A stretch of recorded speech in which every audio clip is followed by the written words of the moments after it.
I finally came to the conclusion that everything I had previously thought about the historical evidence of the resurrection was absolutely wrong. I'm just going to say that miracles are so highly improbable that they're the least possible occurrence in any given instance. The resurrection claims are claims that not only did Jesus' body come back to life, it came back to life never to die again. That's a violation of what naturally happens. Every day, time after time, millions of times a year. What are the chances of it happening? Well, it'd be a miracle. In other words, it'd be so highly improbable that we can't account for it by natural means. A theologian may claim that it's true. And to argue with the theologian, we'd have to argue on theological grounds, because there are no historical grounds to argue on. These things are taught. Even before that, I went to a yet more conservative school, Moody Bible Institute, where Bible is our middle name. We were taught these things there even more avidly. I used to believe them with my whole heart and soul. I used to preach them and try to convince others that they were true. But then I began studying these matters, not simply accepting what my teachers had said, but looking at them deeply myself. I learned Greek and started studying the New Testament in the original Greek language. I learned Hebrew to read the Old Testament. I learned Latin, Syriac, and Coptic to be able to study the New Testament manuscripts and the non-canonical traditions of Jesus in their original languages. I immersed myself in the world of first century, reading non-Christian Jewish and pagan texts from the Roman Empire and before. And I tried to master everything written by a Christian from the first 300 years of the church. I became a historian of antiquity, and for 25 years now, I have done my research in this area night and day. I'm not a philosopher like Bill. I'm a historian, dedicated to finding the historical truth. After years of study, I finally came to the conclusion that everything I had previously thought about the historical evidence of the resurrection was absolutely wrong. Let me begin by explaining in simple terms what it is that historians do. Historians try to establish, to the best of their ability, what probably happened in the past. We can't really know the past because the past is done with. We think we know the past in some instances because we have such good evidence for what happened in the past. But in other cases we don't know, and in some cases we just have to throw up our hands in despair. It is relatively certain that Bill Clinton won the election in 1996.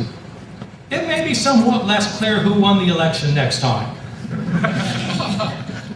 It's pretty clear that Shakespeare wrote his plays, but there's considerable debate. Why? It was hundreds of years ago, and scholars come up with alternative opinions. It's probable that Caesar crossed the Rubicon, but we don't have a lot of eyewitness testimony. Historians try to establish levels of probability of what happened in the past. Some things are absolutely certain, some are probable, some are possible, some are maybe, some are probably not. What kinds of evidence do scholars look for when trying to establish probabilities in the past?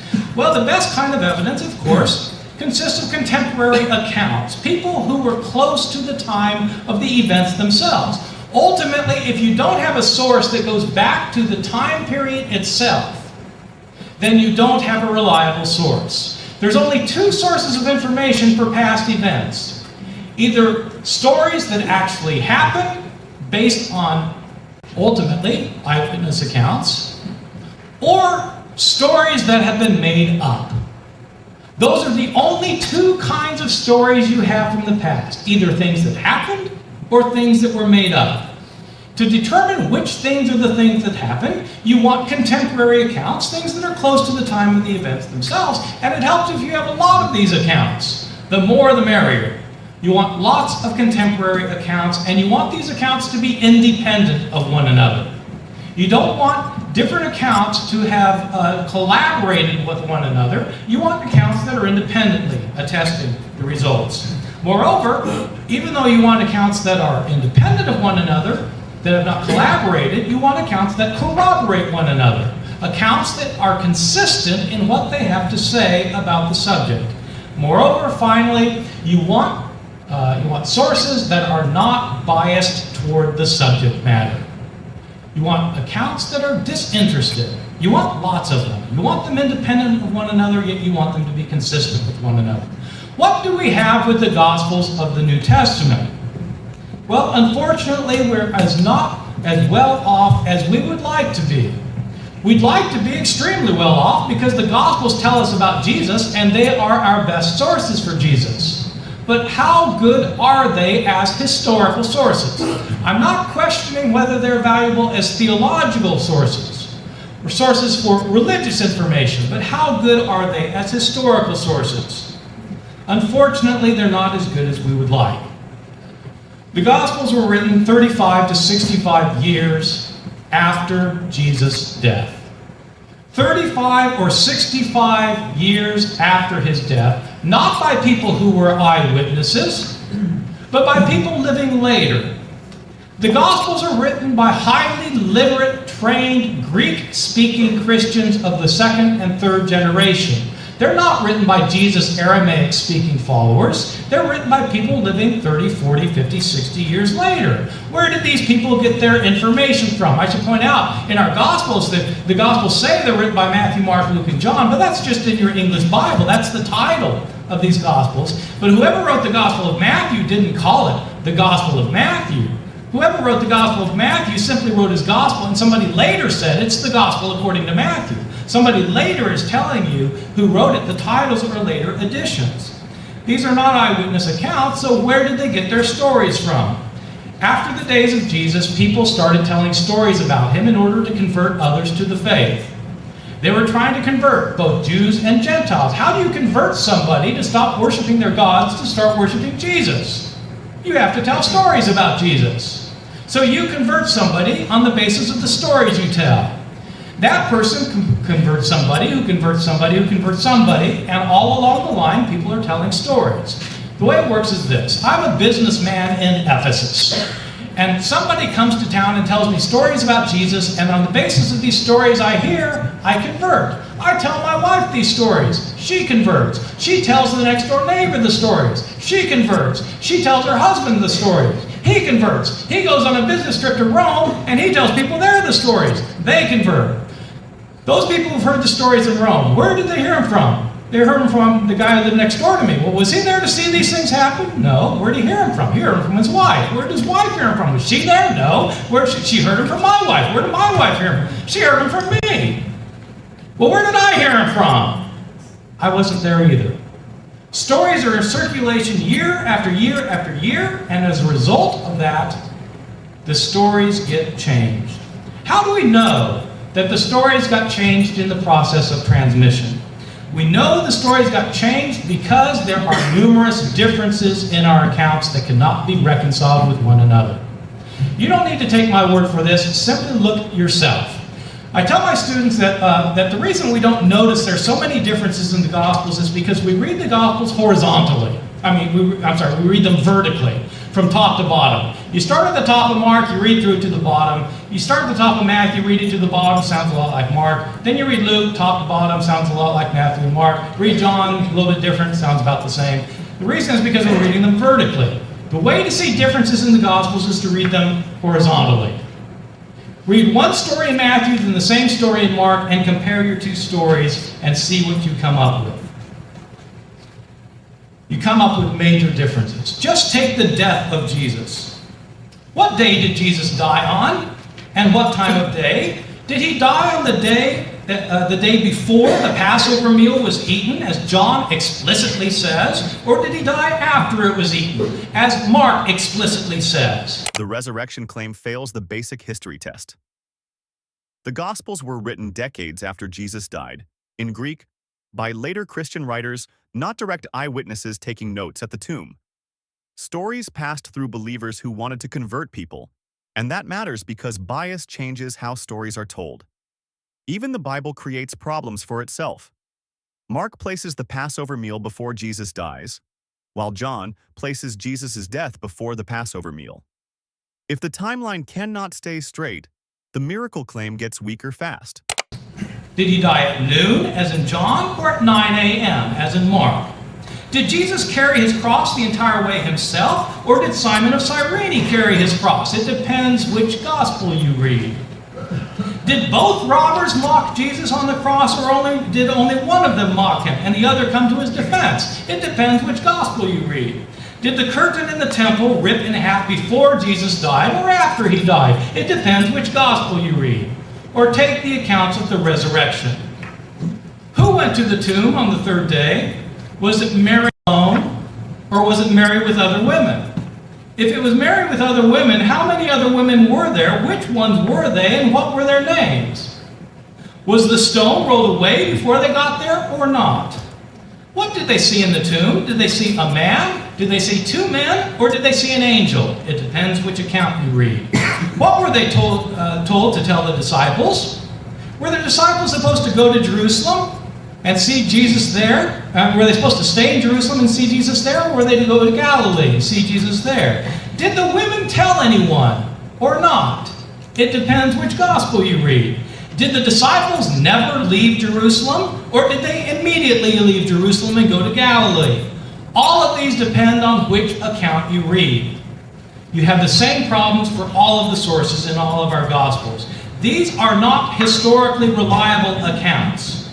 The authors were not eyewitnesses. They're Greek-speaking Christians living 35 to 65 years after the events they narrate. The accounts that they narrate are based on oral traditions that have been in circulation for decades. Year after year, Christians trying to convert others told them stories to convince them that Jesus was raised from the dead. These writers are telling stories then that Christians have been telling all these years. Many stories were invented and most of the stories were changed. For that reason, these accounts are not as useful as we would like them to be for historical purposes. They're not contemporary, they're not disinterested, and they're not consistent. But even if these stories were the best sources in the world, there would still be a major obstacle that we simply cannot overcome if we want to approach the question of the resurrection historically rather than theologically. I'm fine if Bill wants to argue that theologically God raised Jesus from the dead, or even if he wants to argue theologically that Jesus was raised from the dead. But this cannot be a historical claim, and not for the reason that he imputed to me as being an old, warmed over 18th century view that has been refuted ever since. Historians can only establish what probably happened in the past.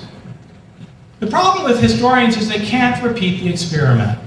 Today, if we want proof for something, it's very simple to give proof for many things. In the natural sciences, the experimental sciences, we have proof. If I wanted to prove to you that bars of ivory soap float, but bars of iron sink, all I need to do is get 50 tubs of lukewarm water and start chucking in the bars. The ivory soap will always float, the iron will always sink, and after a while we'll have a level of what you might call predictive probability.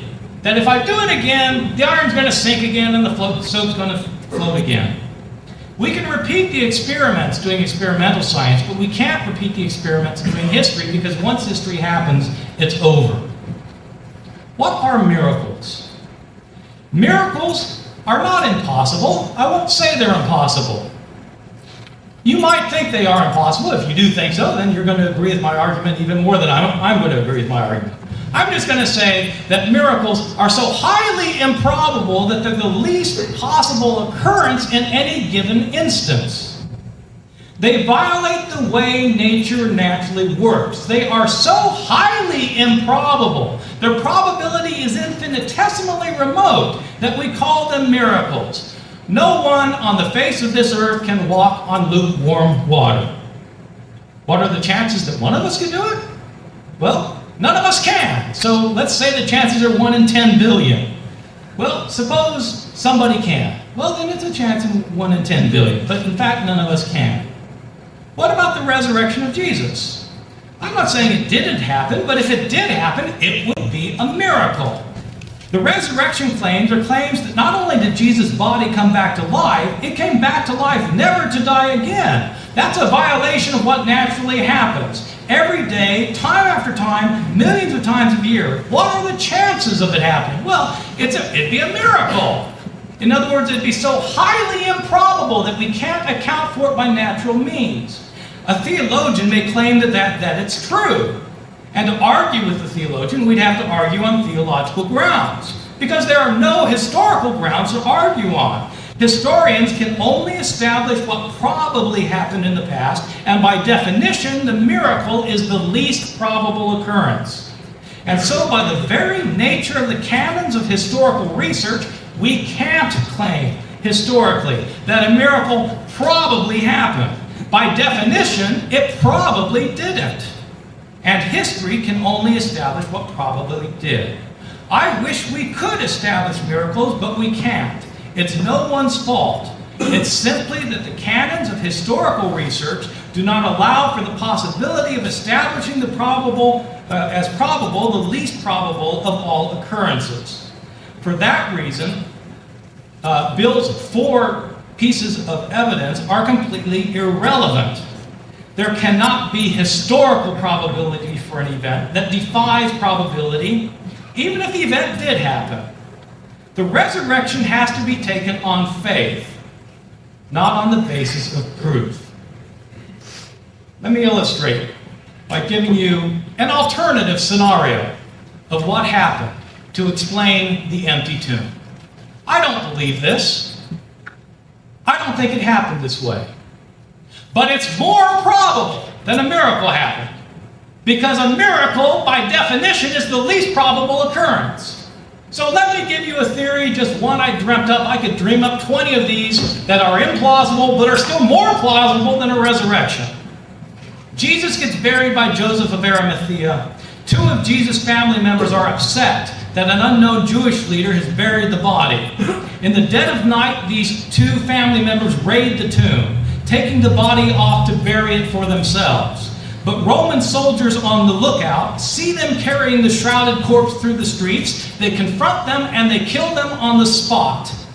They throw all 3 bodies into a common burial plot, where within 3 days these bodies are decomposed beyond recognition.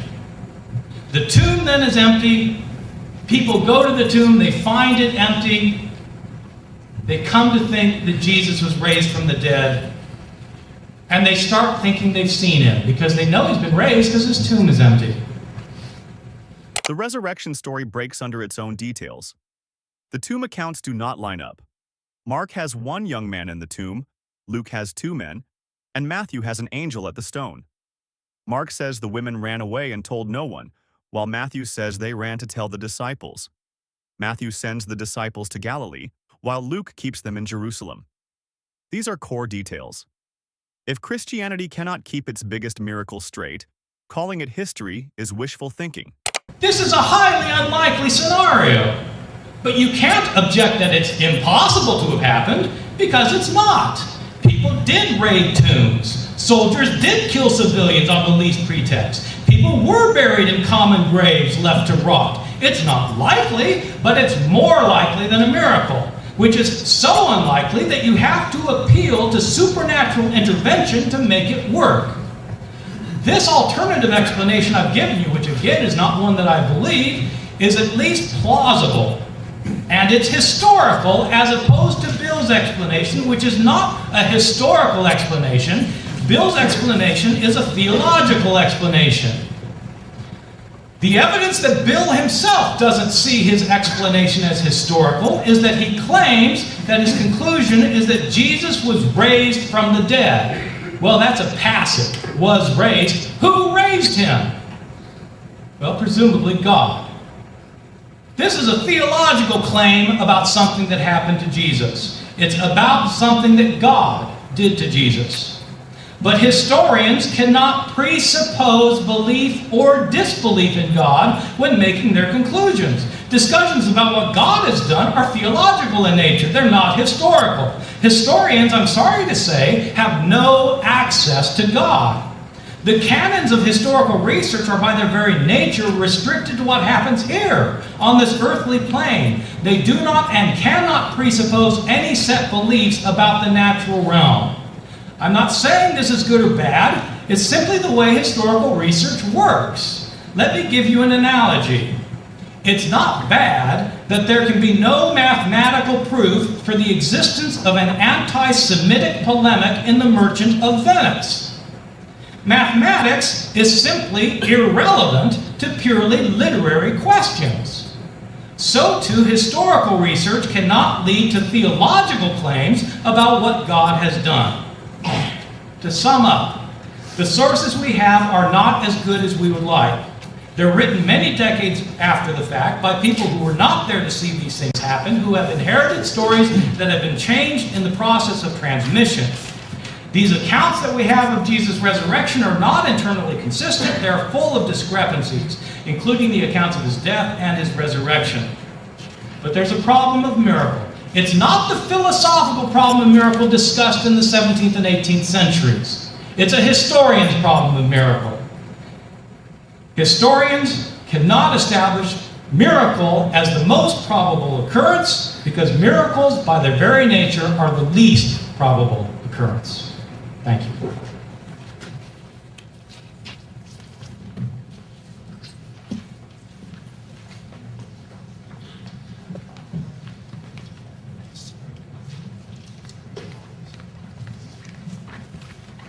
Well, thank you, Bart. I see we're in for a good debate this evening.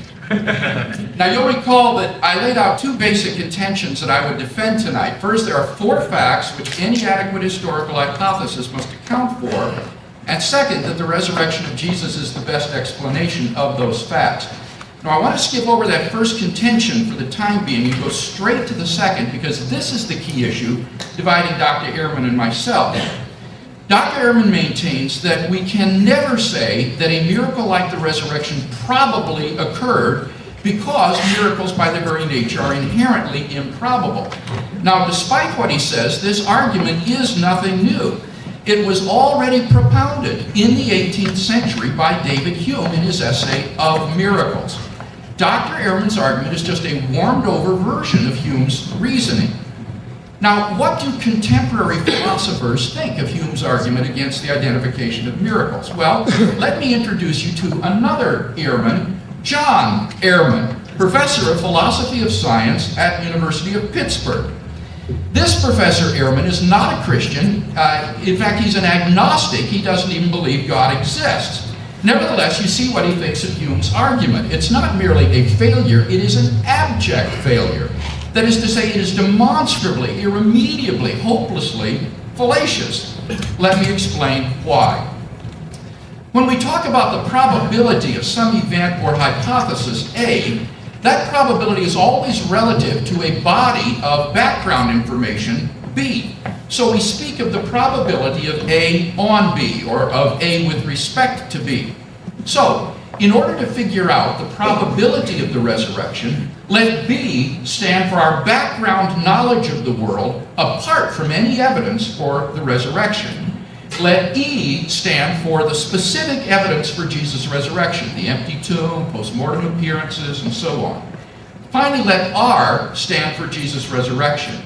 Now, what we want to figure out is the probability of Jesus' resurrection given our background knowledge of the world and the specific evidence in this case.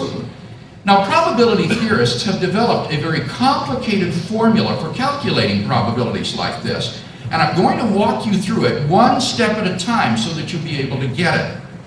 The first factor that we need to consider is the probability of the resurrection on the background knowledge alone. This is called the intrinsic probability of the resurrection. It tells how probable the resurrection is given our general knowledge of the world. Next, we multiply that by the probability of the evidence given our background knowledge and the resurrection. This is called the explanatory power of the resurrection hypothesis. It tells how probable the resurrection makes the evidence of the empty tomb and so forth. And these two factors form the numerator of this ratio. Now, below the line, just reproduce the numerator. Just move everything above the line down below the line. Finally, we add to that the product of two more factors.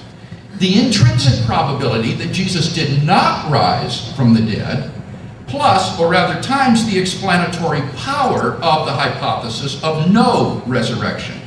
And basically, this is the intrinsic probability and explanatory power of all the naturalistic explanations of Jesus' resurrection. So, the probability of Jesus' resurrection relative to our background information and the specific evidence is equal to this complicated ratio. And now we're ready to see exactly where Dr. Ehrman's error lies. So, in the grand tradition of Hume's abject failure, I give you Ehrman's egregious error. He says, because historians can only establish what probably happened, and a miracle of this nature is highly improbable, the historian cannot say it probably occurred. In other words, in calculating the probability of Jesus' resurrection, the only factor he considers is the intrinsic probability of the resurrection alone. He just ignores all the other factors, and that's just mathematically fallacious. The probability of the resurrection could still be very high, even though the probability of R on B alone is terribly low. A natural explanation does not have to be perfect. It only has to be more realistic than a dead body returning to immortal life. Bodies were moved, tombs were disturbed. Roman violence was common. Those are human events. A resurrection requires God as the hidden answer, and that moves the claim out of history and into theology. Even 1 Corinthians 15 admits Christianity collapses if the resurrection is false. That is the problem. The whole religion depends on the least likely explanation. Specifically, Dr. Ehrman just ignores the crucial factors of the probability of the naturalistic alternatives to the resurrection. If these are sufficiently low, they outbalance any intrinsic improbability of the resurrection hypothesis. And we can see this by looking at the general form of the probability calculus. It has the form of x over x plus y because the numerator is reproduced in the denominator. Now notice that as y tends toward 0, the value of this ratio tends toward 1, which in probability theory means absolute certainty. So what is really crucial here is the probability of y, which represents the intrinsic probability and explanatory power of those naturalistic alternatives to Jesus' resurrection. So Dr. Ehrman can't just ignore these or present fanciful hypotheses. In order to explain that the resurrection is improbable, he needs not only to tear down all of the evidence for the resurrection, but he needs to erect a positive case of his own in favor of some naturalistic alternatives. But that's not all. Notice that Dr. Ehrman just assumes that the probability of the resurrection on our background knowledge is very low. But here I think he's confused. What, after all, is the resurrection hypothesis? It is the hypothesis that Jesus rose supernaturally from the dead. It is not the hypothesis that Jesus rose naturally from the dead. That Jesus rose naturally from the dead is fantastically improbable. But I see no reason whatsoever to think that it is improbable that God raised Jesus from the dead. In order to show that that hypothesis is improbable, you'd have to show that God's existence is improbable. But Dr. Ehrman says that the historian cannot say anything about God. Therefore, he cannot say that God's existence is improbable. But if he can't say that, neither can he say that the resurrection of Jesus is improbable. So Dr. Ehrman's position is literally self-refuting. But it gets even worse. There's another version of Dr. Ehrman's objection, which is even more obviously fallacious than Ehrman's egregious error, and I call it Bart's blunder. Here it is.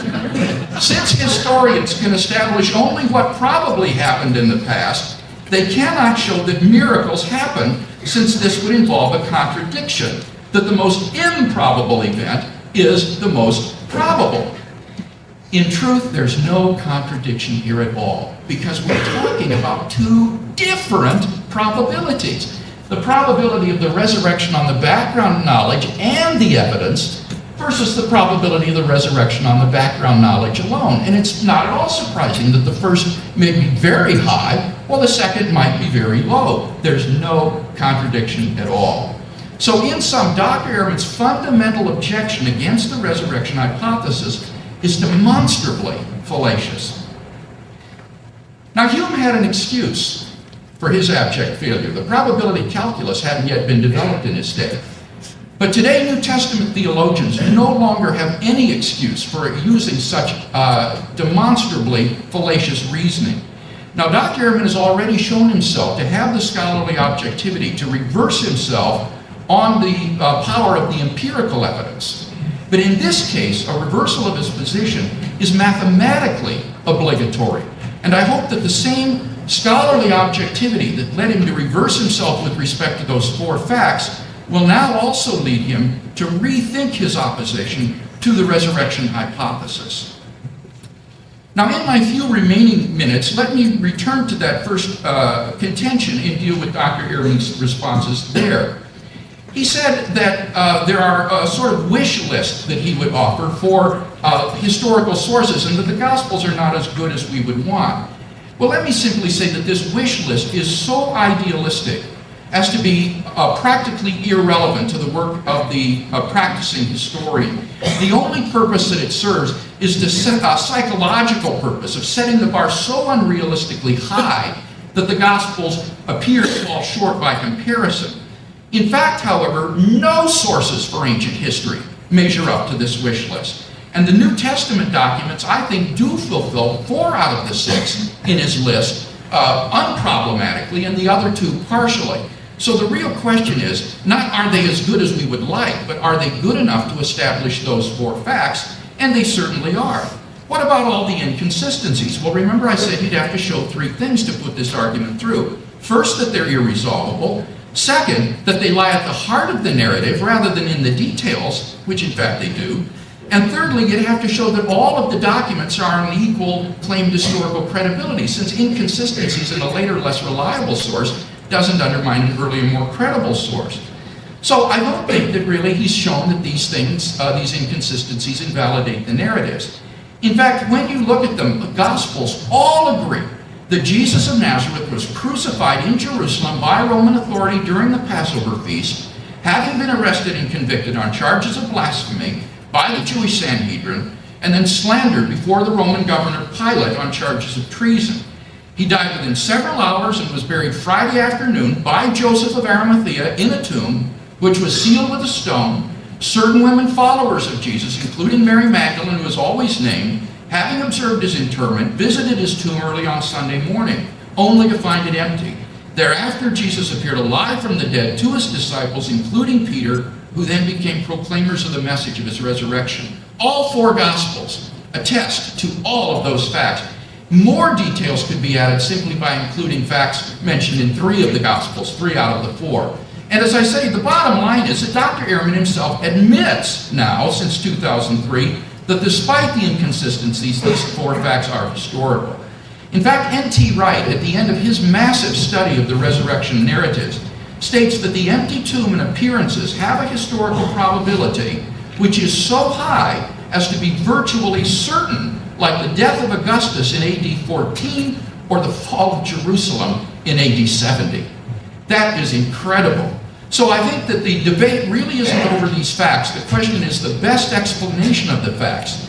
And the objection that Professor Ehrman offers is not the objection of a historian. This is not a historical argument. This is a philosophical argument which is based upon a misunderstanding of the probabilities involved. Once that is cleared up, I see no reason at all why one cannot infer on the basis of the historical evidence that Jesus of Nazareth rose from the dead. This is where Christian apologetics tries to sound scientific by hiding faith inside a formula. Probability math only works when the inputs are honest. If someone quietly assumes God exists, wants to raise Jesus, and uses weak gospel stories as evidence, the conclusion is already loaded. Even the earliest ending of Mark has no risen Jesus appearance at all. Mark 16 ends with frightened women saying nothing. That is a brutal problem for the claim that all accounts clearly support the resurrection. Let me say again that I respect Bill's personal belief that Jesus was raised from the dead, but I find that his claim that this can be historically proven to be dead wrong. I'm going to break my response down into 4 dubious aspects of Bill's presentation, giving examples instead of trying to be exhaustive and covering the waterfront. First, Bill makes dubious use of modern authorities. Bill constantly quotes modern scholars as if somehow that constitutes evidence for his point of view. As Bill himself knows, the fact that the majority of New Testament scholars would agree with his 4 points is not proof that they are right. For one thing, the majority of New Testament scholars are believers in the New Testament. That is, they're theologically committed to the text. So of course they agree on these points. I should note that the majority of historians do not agree with Bill's conclusions. Does that make those conclusions wrong? No, it simply means that his conclusions are not persuasive to most historians. Having said that, I'm surprised by some of the so-called authorities that Bill cites. For the reality is that the majority of critical scholars studying the historical Jesus today disagree with his conclusion that a historian can show that the body of Jesus emerged physically from the tomb. Bill might find that surprising, but that would be because of the context he works in, a conservative evangelical seminary. In that environment, what he's propounding is what everyone believes. But it's striking that even some of his own key authorities don't agree. He quotes a number of scholars whom I consider to be friends and acquaintances, and I can tell you, they don't agree with his views. Does that make him wrong? No, it simply means that his impressive recounting of scholarly opinion is slanted, lopsided, and fails to tell the real story, which is that he represents a minority opinion. Second, Bill makes dubious use of ancient sources. Bill quotes the Apostle Paul, just to pick an example, to indicate that already just 5 years after Jesus' death, Joseph of Arimathea buried Jesus. Paul wasn't writing 5 years after the burial. He was writing 25 years later, and he never mentions Joseph of Arimathea. Joseph of Arimathea is not mentioned until you get to the Gospel of Mark, 35 or 40 years after the fact. When Paul indicates that Jesus was buried, he may just as well have meant that he was buried in a communal grave, which is far more frequently happened with crucified criminals. Paul said he got buried. He may simply have been tossed into a communal grave. I should point out that in some of Bill's writings, he's quoted a lot of my writings in ways that I don't, he's taking things out of context, as I'll show in a few minutes, because what he's saying I've changed my mind to, I don't agree with. But in his own writings, he indicates that Mark has a sparse narrative of Jesus being buried, and since it's an unembellished narrative, as he calls it, it's more likely then to be historical. I want to know if he still thinks that an unembellished tradition is more likely to be historical. Because if that is true, then I want him to tell us whether he thinks that Matthew's more embellished tradition is unhistorical. This is comparable to his comment a few minutes ago that the earliest traditions all agree on something, so we don't have to worry about the later ones. Well, then tell us. Do you think that the later ones are unhistorical? Third, Bill makes dubious claims and assertions. For example, Bill asserts that the story of the women going to the tomb would never have been invented by the early Christians. I should point out, Paul never mentions the women at the tomb, only the later Gospels, Mark and following. But here the problem is one that's typical of much of Bill's position. His claim does not take seriously the nature of our sources. Anyone intimate with Mark's Gospel would have no difficulty at all seeing why, 35 years after the event, he or someone in his community might have invented the story. Mark's Gospel is filled with theological reflections on the meaning of the life of Jesus. This is Mark's Gospel. It's not a data sheet. It's a gospel. It's a proclamation of the good news as Mark saw it, of Christ's death and resurrection. One of Mark's overarching themes is that virtually no one during the ministry of Jesus could understand who he was.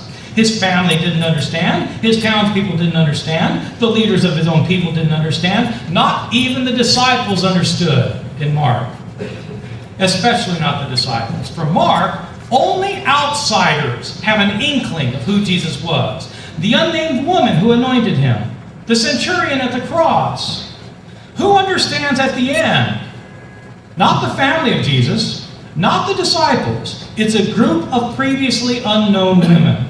The women at the tomb fit in perfectly with Mark's literary purposes otherwise, so they can't simply be taken as some kind of objective historical statement of fact. They too neatly fit the literary agenda of the gospel.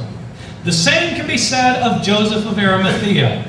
Anyone who cannot think why Christians might invent the idea that Jesus had a secret follower among the Jewish leaders is simply lacking in historical imagination. 4. Bill draws dubious inferences from his claims. Bill infers that Paul must have believed in the empty tomb because he talked about Christ's appearances. Christ appeared, so the tomb must be empty. This is a highly problematic view. For ancient people, as opposed to post-Enlightenment thinkers like Bill, an appearance does not need to mean reanimation of the physical body. According to the Gospels, Moses and Elijah appeared to Peter, James, and John. Are we to believe that these men, Moses and Elijah, came back to life? That Moses' body was somehow reconstituted and raised from the dead, and that they appeared from heaven? Or was this a vision? Surely it was a vision. They disappear immediately. Ancient people had no trouble believing that bodies could be phantasmal, not physical. Evidence for this is found abundantly throughout all our ancient sources, Jewish, pagan, and Christian. Pagan sources from the 8th century Homer to the 2nd century Homeric hymns, from pagan myths to pagan novels, from pagan poets to pagan philosophers, they're all replete with accounts of gods appearing to humans in human form. But these are appearances, visions. They're not real human bodies. The pagan holy man, Apollonius of Tyana, appears to his followers after his death. But it's an appearance, a vision, not the reanimation of his body. Jewish texts are the same, where angels and archangels and demons and devils appear to people bodily, but they aren't real bodies. In short, Bill makes the mistake of assuming that if the disciples claimed to see Jesus alive afterwards, they necessarily believed or knew that this was his actual physical body. That's a modern assumption, not an ancient one. The texts we're dealing with are ancient texts, not modern ones. Ancient people had no difficulty at all thinking that a divine appearance was not an actual physical appearance. A body could be buried and the person could appear alive afterwards without the body leaving the tomb. If Bill doubts this, then I suggest he read some more ancient texts to see how they talk about the matter. He might start with the Christian texts of the 2nd century, such as the Acts of John, or the Coptic Apocalypse of Peter, or the second treatise of the Great Seth, or he might consider the arguments used by Basilides, who allegedly was a disciple of the follower of Peter. For ancient people, post-death appearance was not the same as the reanimation of the body. Christian apologists love stacking names and calling it evidence. Scholar quotes do not resurrect a body. Paul never names Joseph of Arimathea, never mentions women at the tomb, and never gives an empty tomb story. Those details show up later in the Gospels, where theology shapes the plot. Even the Bible has dead figures appearing in visions, like Moses and Elijah at the Transfiguration. An appearance does not prove a physical resurrection. Christianity turns visions into a miracle and calls that history. Moreover, Jesus' body, after the resurrection, does things that bodies can't do. It walks into rooms that are behind locked doors. It ascends to heaven. Is Bill seriously going to argue on historical grounds that Jesus' resurrected body could do this? This is a theological claim about Jesus, not a historian's claim. Historians are unable to establish what God does. That's the work of the historian. So too with his concluding inference, that God raised Jesus from the dead. This is a theological conclusion. It's not a historical one. It's a statement about God. If he wants to mount mathematical evidence for what God probably did in the world, I have to say it's not going to be convincing to most mathematicians and certainly to most historians. Historians have no access to God. The historian can say that Jesus died on the cross, but he cannot say that God accepted his death as an atonement. The historian can say that the Apostle Paul claimed to have a vision of Jesus after his death. He cannot tell you that God raised him from the dead. The payoff is this. We don't know if Jesus was buried by Joseph of Arimathea. What we have are gospel stories written decades later by people who had heard stories in circulation, and it's not hard at all to imagine somebody coming up with a story. We don't know if his tomb was empty 3 days later. We don't know if he was physically seen by his followers afterwards. Bill's going to come up here and tell me now that I've contradicted myself, but I want to point out that earlier he praised me for changing my mind. I have 3 concluding questions for Bill. If Bill is claiming to be a historian, then I think it's important to evaluate his full relationship to the historical documents that he's appealing to. Does Bill think that the Gospels he relies upon for all his information have any mistakes in them at all? If so, could he tell us 2 or 3 of those mistakes? If not, how does he expect us to believe he's open to a historical evaluation of these sources? Based on his own previous assumptions, these texts have to be accurate. Second question. Bill believes that Jesus can historically be shown to have been involved with miracles, especially his resurrection, but also the miracles of his life, no doubt. I'd like him to discuss the evidence of other miracle workers from Jesus' day outside the Christian tradition. Is he willing to admit, on the same historical grounds, that these other people also did miracles? I'm referring to the traditions of miracles done by Apollonius of Tyana, Hanina Mendoza, Honi the Circle Drawer, Vespasian. Is Bill willing to acknowledge that Apollonius appeared to his followers after his death, or that Octavian ascended to heaven, or he can pick any other miracle worker from the pagan tradition he chooses?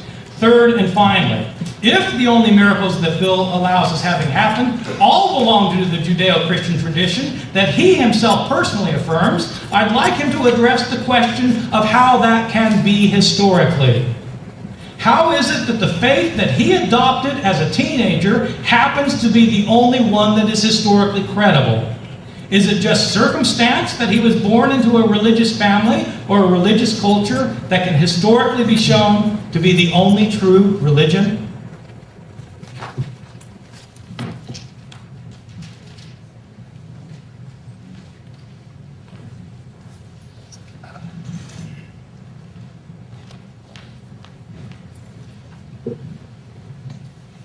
Now, in that last speech, I think we heard a great deal of bluster, but there was, I think, a marked note of absence, or of substance.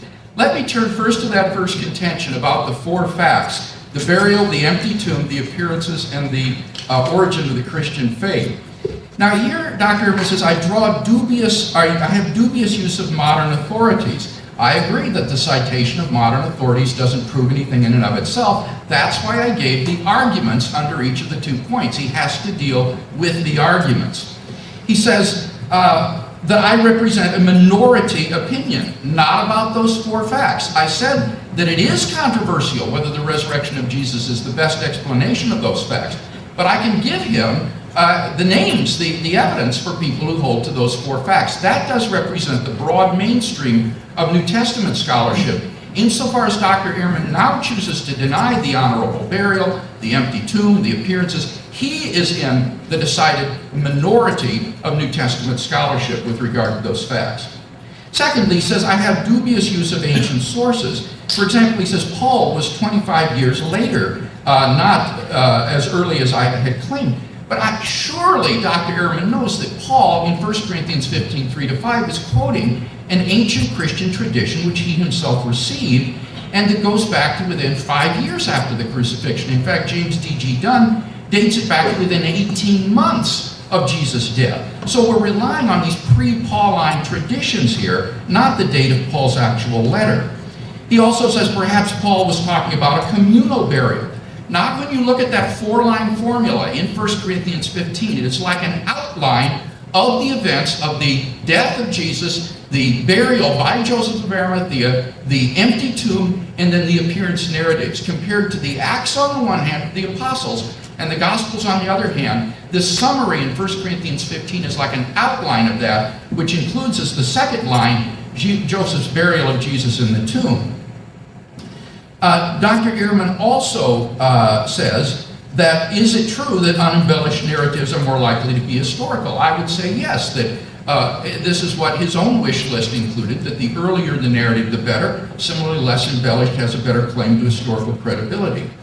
Third, he said I make dubious assertions. For example, the women at the tomb, he says they're placed there by Mark because they are paradigmatic outsiders. That's nonsense. These women are followers of Jesus, particularly Mary Magdalene is one of the disciples of Jesus. So you can't explain why they would appear in the narratives because of that. Moreover, as I said, this is independently attested. So he's assuming Mark is the only source, but we've got at least 5 independent sources for the empty tomb story and the women's involvement there, so that simply won't work. Same with Joseph of Arimathea. I'm not inferring it on the basis of Paul. We have multiple independent sources for Joseph's involvement with the burial, and Dr. Ehrman himself uses that criteria over and over again in his own work on the historical Jesus to establish historicity. He says then, number 4, that I draw dubious inferences. For example, that because Paul says Jesus appeared, therefore there is an empty tomb. I never made such an inference, either tonight or in my written work. Rather, in my written work, my argument was that when Paul says, and he was buried, and he was raised, no first century Jew would wonder, but was the body still in the grave? For a first century Jew, it is the remains of the person in the tomb that are raised to new life. Jewish belief in the afterlife was a physical belief in the resurrection of the body, or the remains, primarily the bones. And that's why Jews preserve the bones of the dead in ossuaries for the resurrection at the end of the world. So it is that 4-line formula that implies the existence of an empty tomb, and no first century Jew could have thought otherwise. But certainly, just saying that Jesus appeared doesn't in and of itself mean that it was physical. But notice that Paul did distinguish between the resurrection appearances of Jesus and mere visions of Jesus. Christian apologetics wants one rule for Jesus and another rule for every other miracle story. Ancient writings also describe holy men, visions, healings, and people ascending to heaven, but Christians usually reject those as legend. Then they demand that Jesus walking through locked doors and rising into the sky be treated as history. That is not evidence. That is favoritism. If other religions need proof, Christianity needs proof too, and the gospel stories do not provide enough. So here's the question. If the resurrection needs faith, special pleading, and selective evidence to work, can we honestly call it history? Comment your answer below. And if you want more content that challenges religious claims with facts and reason, don't forget to like and subscribe.